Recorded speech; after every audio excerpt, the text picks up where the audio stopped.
Je suis Franck-Antoine Perrette, je suis le responsable de recherche et développement de Maptech SAS. Et nous avons développé depuis 15 ans une nouvelle branche dans les énergies thermiques marines qui s'appelle l'hydromaréthermie. Et nous utilisons dans cette technologie l'effet d'accumulateur solaire thermique de la couche de surface de la mer pour en récupérer de l'énergie, la transférer à une centrale à terre dont nous avons développé l'ensemble des composants. Et aujourd'hui, la résultante, ça veut dire qu'au niveau de la production thermique, donc climatisation, chauffage et eau chaude sanitaire, nous arrivons à couvrir 100% des besoins. Et dans ces 100% de besoins, deux chiffres, 96% sont directement de l'énergie et directement de l'énergie gratuite extraite du milieu marin pour 4% de consommation sur le réseau électrique.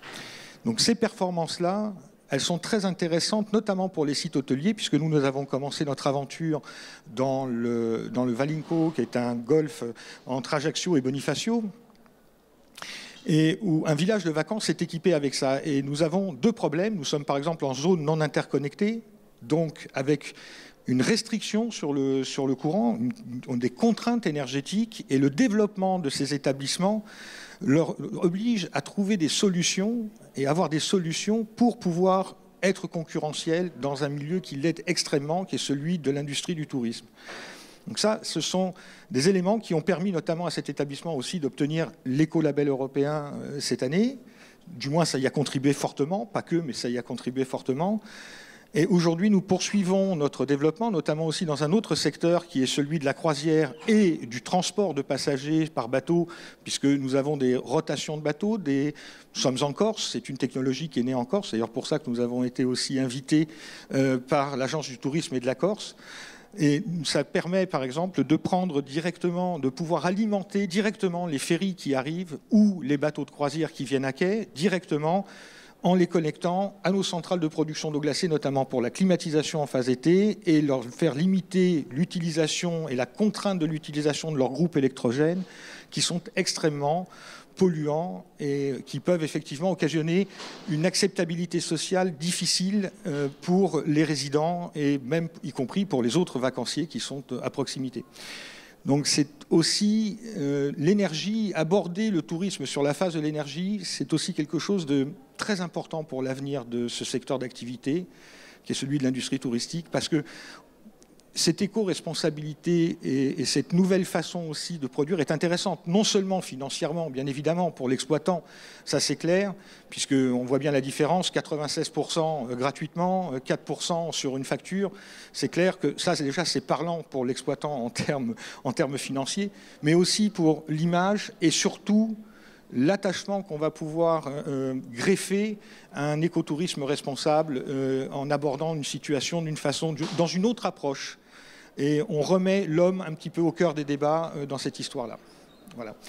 Donc, nous avons aujourd'hui pour prospective, on va dire, d'instruire peut-être des études de faisabilité sur les ports de commerce, justement, pour y rattacher ces navires, d'équiper d'autres centres hôteliers, et notamment le centre dans lequel, puisque c'est une technologie qui a aujourd'hui 15 ans de recherche et développement derrière elle, nous ne sommes pas arrivés comme ça sur le marché.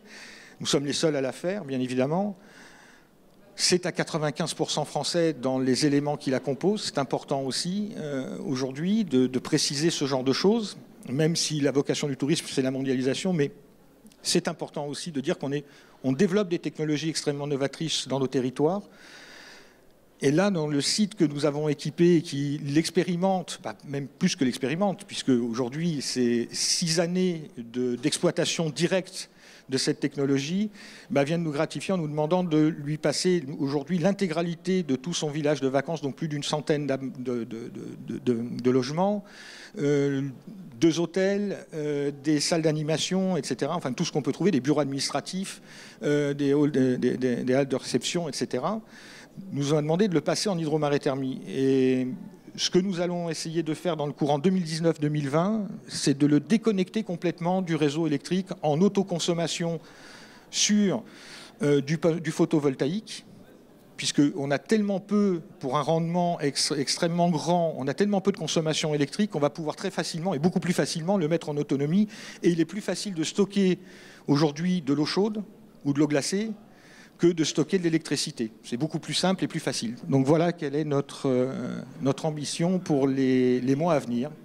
Et écoutez, on vous souhaite à tous d'essayer de profiter de toutes ces technologies qui aujourd'hui s'offrent à vous. Merci.